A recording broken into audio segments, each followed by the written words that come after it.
Kepala Arsip Nasional, yang saya hormati juga Kepala Lembaga Ilmu Pengetahuan Indonesia,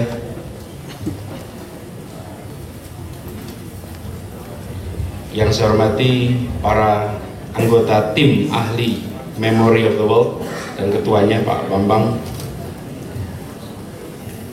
yang terhormat Bapak Profesor Dr. Wardiman Jojonegoro, maaf. Kalau saya ganti sekarang selamatan dulu nanti Pak ya. Mohon maaf. Yang saya hormati juga Pak Profesor Arif Rahman, Ibu Profesor Ahdiati Ikram, senior kita Pak Profesor Taufik Abdullah, Pak Kacung Marijan, Bapak-bapak, Ibu, para sejarawan, budayawan, akademisi, tim perpustakaan nasional, seluruh hadirin yang saya tidak bisa sebutkan satu persatu. Pertama, alhamdulillah, kita panjatkan puji syukur. Hari ini kita bisa berkumpul bersama dalam sebuah upacara penting. Hari ini kita sama-sama menyaksikan penyerahan piagam Memory of the World Negara Kertagama dan Babat Diponegoro. Ini sebuah peristiwa penting bagi bangsa Indonesia. Dan tadi diceritakan oleh Pak Wardiman cerita panjang. Saya katakan tadi Pak Wardiman ngitung menit ya rupanya. Jadi kata Pak Wardiman 22 menit. Tapi saya katakan Pak, panjang pendek menit itu tergantung menarik tidaknya Pak. Kalau tidak menarik 4 menit pun lama sekali Pak. Tapi tadi Bapak 22 menit tapi terasa sebentar Pak. Itu boleh beri tepuk tangan untuk Pak Wardiman. Jadi Bapak sekalian, acara ini juga dimulai tadi dengan tari saman yang kebetulan bagian dari intangible heritage kita. Sebetulnya salah satu yang menarikan adalah anak pertukaran pelajar. Saya tadi sambil melihat anak ini menari, saya katakan anak ini berani sekali. Saya dulu juga pernah jadi siswa pertukaran pelajar Pak. Tapi setiap kali saya berada di sana, saya tidak berani menarikan tari yang tarinya asli dari daerah sana. Karena kalau salah ketahuan. Kalau saya menarikan tari dari Indonesia, mau bergerak apapun, semua menganggap ini bagian dari tarian. Karena itu tadi saya katakan ini anak berani ini dari Spanyol. Dan tari saman sudah tidak lagi, karena sudah menjadi bagian dari intangible heritage. Maka dia bukan sekedar milik masyarakat Saman, bukan sekedar milik masyarakat Indonesia, tapi dia sudah menjadi bagian dari milik dunia. Berikutnya saya ingin sampaikan apresiasi kepada semua pihak yang membuat ini menjadi mungkin terjadi. Ini kerja panjang, kerja yang tidak sederhana. Kalau tadi Pak Wardiman menceritakan kira-kira 22 menit menurut beliau, sebenarnya di balik itu ada proses yang panjang, perlu keteguhan, perlu keuletan, dan membawa Kakawin Negara Kertagama dan Babat Diponegoro ini untuk bisa diakui sebagai Memory of the World adalah sebuah perjuangan yang tak kalah dengan perjuangan-perjuangan lain membawa nama baik Indonesia. Jadi kepada para pejuang ini, tadi disebut namanya oleh Pak Wardiman, saya ingin sampaikan yang memimpin Pak Wardiman Jojonegoro, kami ingin sampaikan apresiasi untuk Babat Diponegoro, kemudian apresiasi juga untuk Profesor Ahdiati Ikram yang memimpin di dalam memperjuangkan negara Kertagama, Arif Rahman yang pasti terlibat dalam proses ini, Bu Profesor Edi Setiawati, Peter Carey. Kita menitipkan nama baik Indonesia pada individu-individu ini, dan kita berharap Bapak-bapak, Ibu, meskipun nampak mereka sudah senior, regenerasi harus kita siapkan sehingga lebih banyak lagi nanti dari Indonesia yang bisa dibawa level dunia. Pak Wardiman, Pak Arif, Bapak Ibu semuanya, tolong keterampilan itu diwariskan juga kepada anak-anak yang lain, pada generasi baru. Nanti kita carikan generasi barunya Pak, supaya bisa mendapatkan akumulasi pengetahuan pengalaman. Saya kemarin menghadiri acara World Education Forum dengan Pak Arif, Bu Hasnah di sini. Kita bertemu sana, termasuk bertemu dengan Dirjen UNESCO Irina Bokova. Dan dalam pertemuan itu kami juga underline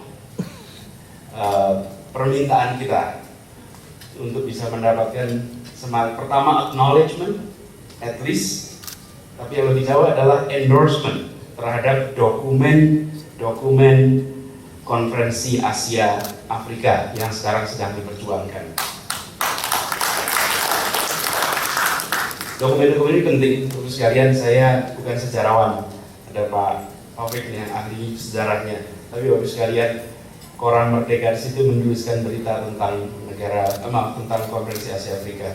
Tapi kalau Bapak Ibu perhatikan, koran-koran yang menulis hari itu tentang Konferensi Afrika berderet kritik panjang terhadap konferensi itu.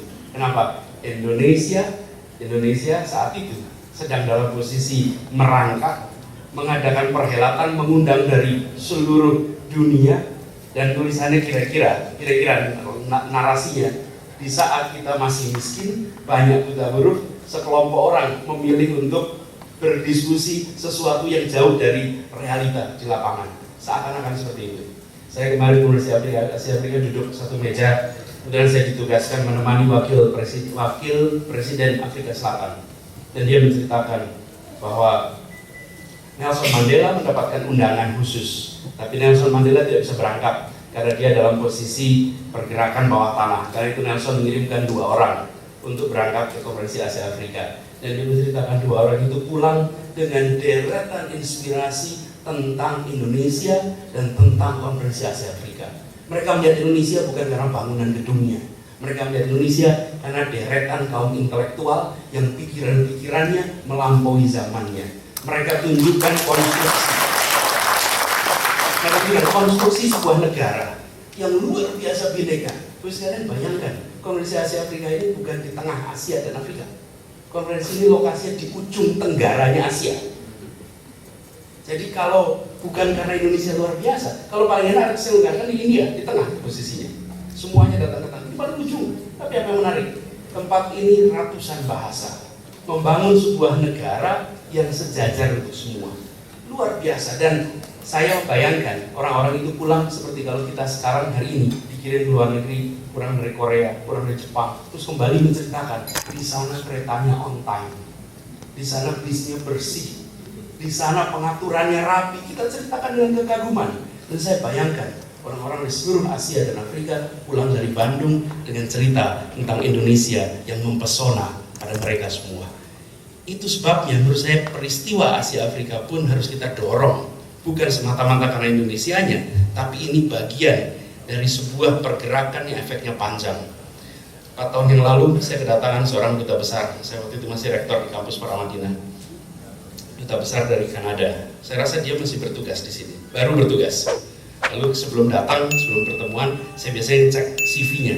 Lalu diberikan CV-nya. CV-nya itu tulisan bukunya adalah tentang kerjasama Selatan-Selatan.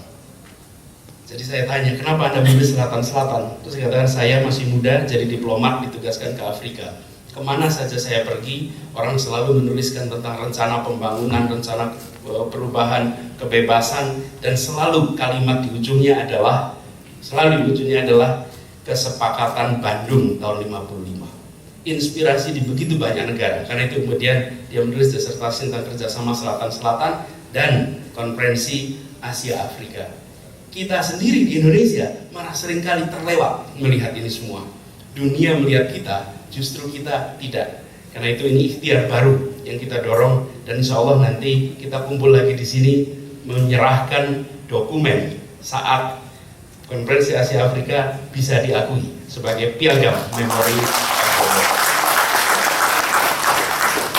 Bapak Ibu sekalian, negara Kertagama dan Babat Diponegoro menggambarkan periode sejarah yang ikut membentuk jati diri kita saat ini.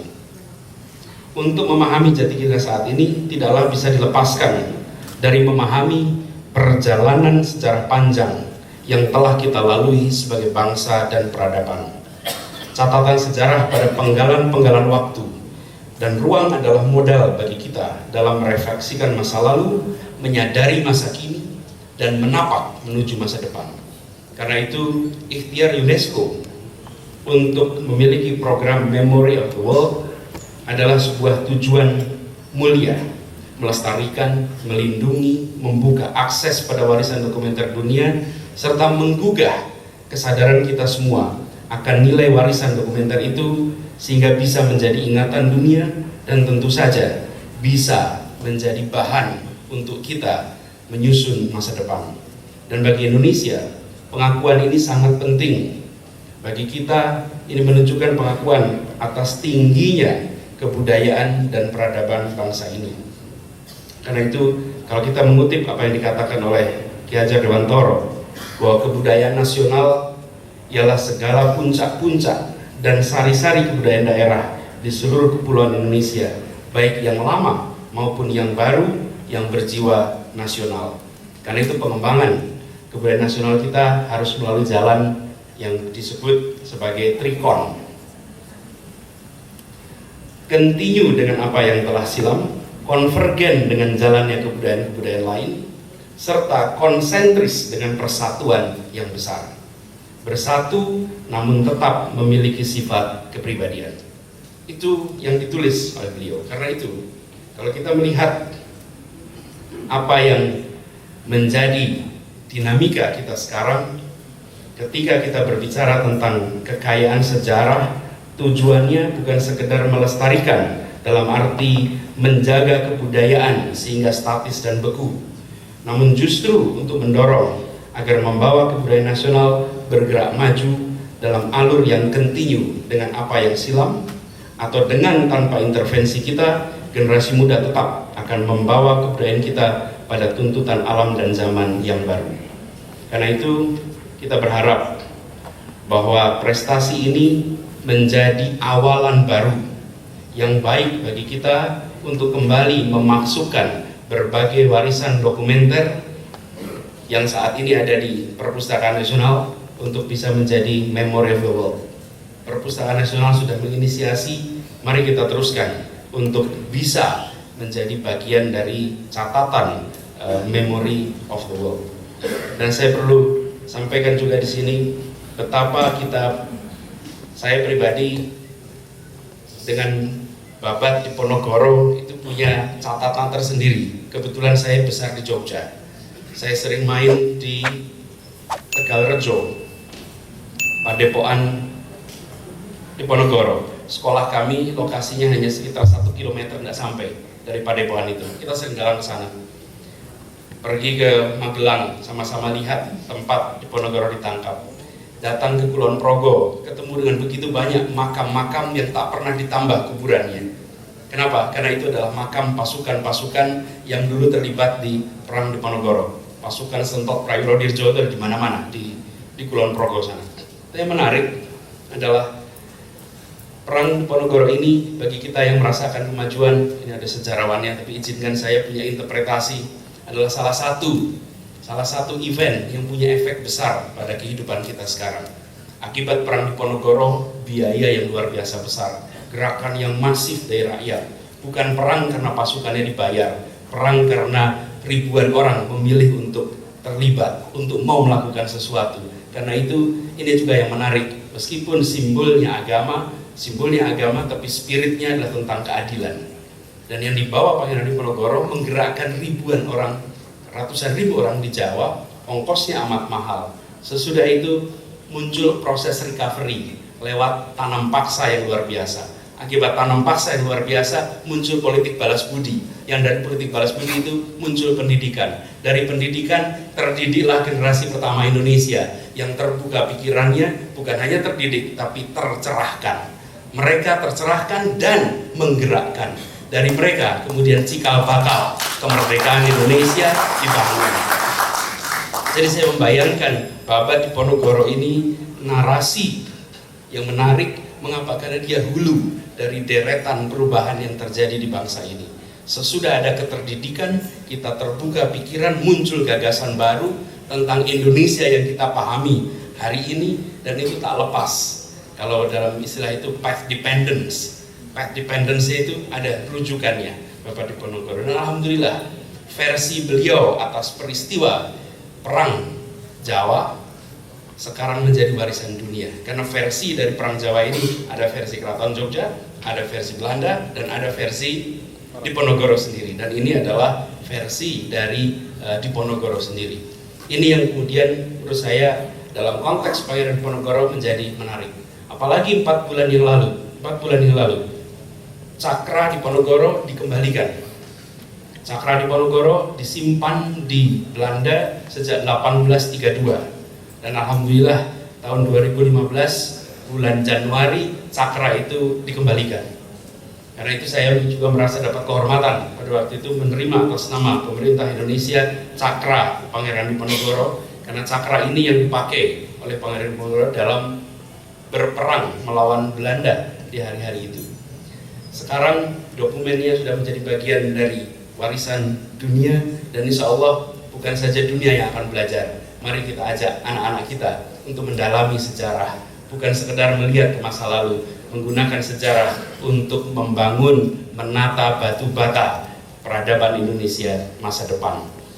Bapak Ibu sekalian, izinkan saya mengakhiri ini dengan menyampaikan sekali lagi apresiasi pada semua pihak dan juga kepada Perpustakaan Nasional. Kami titipkan ini sebagai amanat, bukan saja amanat bangsa, ini amanat dunia untuk dijaga di Perpustakaan Nasional, dan insya Allah anak-anak kita akan menjadi generasi penerus yang membuat kita tak kalah bangga dengan mereka-mereka yang tulisannya dicatat hari ini. Terima kasih. Assalamualaikum warahmatullahi wabarakatuh.